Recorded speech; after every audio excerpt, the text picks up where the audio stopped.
어느 날 예수님께서 길을 걸어갈 때 한 사람이 예수님께 달려왔습니다. 그는 예수님 앞에 꿇어 앉아서 이런 질문을 했어요. 선한 선생님이여, 내가 무엇을 하여야 영생을 얻으리까? 라는 그런 질문이었습니다.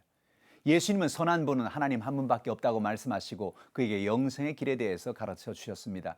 예수님은 그에게 계명을 지키라고 말씀하셨습니다. 그러자 그는 모든 계명을 다 지켰다고 말했습니다. 그러자 예수님은 한 가지 부족한 것이 있으니 내게 있는 모든 것을 다 팔아 가난한 사람에게 주라고 말씀하셨습니다. 그리고 나를 따라오라고 말씀한 것입니다. 그 이야기를 듣자 그 사람은 재물이 많은 사람이었기 때문에 근심하며 돌아갔다고 성경은 이야기하고 있습니다. 오늘 본문의 말씀 속에서 우리에게 주는 교훈의 말씀이 무엇일까요? 첫째로, 선한 행위로 영생을 얻을 수 없습니다. 마가복음 10장 17절에는 예수께서 길에 나가실 새 한 사람이 달려와서 꿇어 앉아 묻자오되 선한 선생님이여, 내가 무엇을 하여야 영생을 얻으리까? 라고 질문했습니다. 예수님께 나온 사람은 자신이 어떤 행동을 해야 영생을 얻게 되는가? 라고 주목하고 있는 것입니다. 그러자 예수님은 그가 해야 할 행동에 대해서 말씀해 주셨습니다. 너희의 재물을 팔아서 가난한 사람들에게 주고 나를 따르라는 것입니다.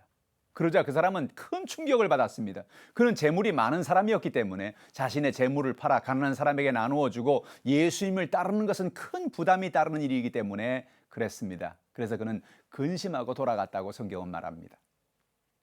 우리가 어떤 행위를 통해서 영생을 얻고자 한다면 그것은 불가능한 일입니다. 우리가 아무리 완벽하게 선하게 행동을 한다고 해도 완벽하게 계명을 지키고 영생을 얻을 만한 행동을 할 수는 없기 때문에 그렇습니다. 그래서 하나님은 우리에게 인간의 행위가 아닌 믿음으로 구원을 받는 길을 열어주신 것입니다. 예수님은 나를 믿으라고 말씀하십니다. 그것이 영생으로 들어가는 길이라고 말씀하고 있는 거지요. 요한복음 1장 12절에 영접하는 자, 곧 그 이름을 믿는 자들에게는 하나님의 자녀가 되는 권세를 주셨으니 라고 말합니다. 예수님은 우리가 영생을 얻는 길을 설명하고 계십니다. 어떤 행위나 어떤 선행이 아니라 오로지 예수님을 우리의 주님으로 영접하고 그 이름을 믿으면 하나님의 자녀가 되는 것입니다. 우리 모두 예수님을 믿고 믿음으로 살아가십시다. 둘째로, 바른 재물관을 가지고 살아야 합니다. 예수님은 이어서 말씀하셨습니다. 마가복음 10장 23절에 예수께서 둘러보시고 제자들에게 이르시되 재물이 있는 자는 하나님의 나라에 들어가기가 심히 어렵도다라고 말씀했습니다. 예수님은 부자가 하나님의 나라에 들어가는 것이 어렵다고 말씀하신 것입니다. 그 말의 의미가 무엇일까요? 부자는 그 마음의 중심이 하나님의 나라에 있지 아니하고 재물에 있기 쉽기 때문에 하나님의 나라에 들어가기가 쉽지 않다는 말씀인 것입니다. 그러나 가난하고 많은 문제 속에 살아가는 사람, 질병이 있는 사람은 어떻습니까? 그 사람은 문제 때문에 하나님께 나와 기도하게 되고 우리의 힘이 되어서 우리를 도와주신 하나님을 의지하고 살아가게 되는 것입니다. 그래서 그는 하나님의 나라에 들어가는 사람이 되는 것이지요. 하나님의 나라에 들어가는 사람들은 바른 재물관을 가지고 사는 것입니다. 하나님이 우리에게 재물을 주신 이유는 나 혼자 재물을 쓰라고 주신 것이 아닌 것입니다. 하나님은 우리가 누가복음 16장에 나오는 청지기와 같이 내게 주신 물질을 어려운 사람들에게 나누어 주고 베풀어 주는 삶을 살라고 말씀하시는 것입니다. 물질의 주인은 내가 아니고 하나님이라는 사실을 알 때 그것이 가능한 것입니다. 우린 단지 물질을 맡아 관리하는 청지기라는 사실을 잊지 말아야 합니다. 누가복음 6장 38절에 이렇게 말합니다. 주라, 그리하면 너에게 줄 것이니 곧 후히 되어 누르고 흔들어 넘치도록 하서 너에게 안겨주리라. 너희가 헤아리는 그 헤아림으로 너희도 헤아림을 도로 받을 것이니라 라고 말씀하셨습니다. 하나님은 베푸는 사람에게 더욱 더 베풀어 주십니다.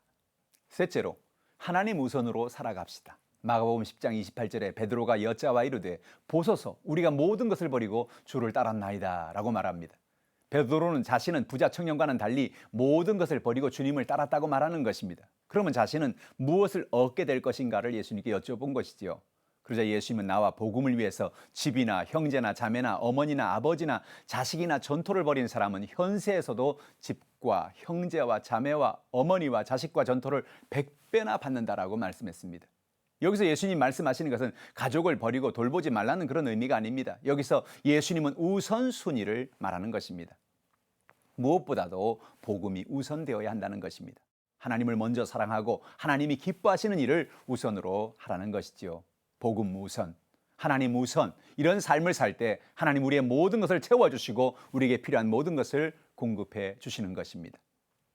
마태복음 6장 33절에 그런즉 너희는 먼저 그의 나라와 그의 의를 구하라. 그리하면 이 모든 것을 너희에게 더하시리라 라고 말씀했습니다. 놀라운 사실은 복음 우선의 삶을 살아가는 사람에게 하나님께서 복을 주실 뿐만 아니라 영생까지 그에게 주신다는 것이지요.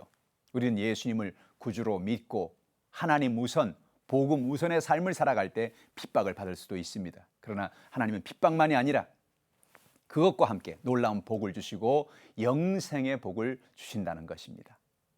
사람들은 재산이 많이 있으면 편한 삶을 살 수가 있습니다.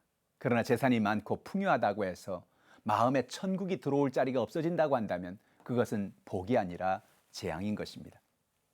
우린 재물에만 마음을 두지 말고 하나님의 나라에 마음을 두고 살아가야 하는 것입니다. 우리는 선한 청지기가 되어 내게 맡겨진 재물을 하나님의 영광을 위해 사용하고 어려운 사람들에게 나누어주고 베풀어주는 삶을 살아야 하는 것입니다. 나의 재물은 나만 위해 쓰라고 주신 것이 아닙니다. 어려운 이웃들에게 베풀며 나누어주라고 하나님이 내게 맡기신 것이라는 사실을 잊지 않는 저와 여러분 되시기를 주님의 이름으로 축원합니다.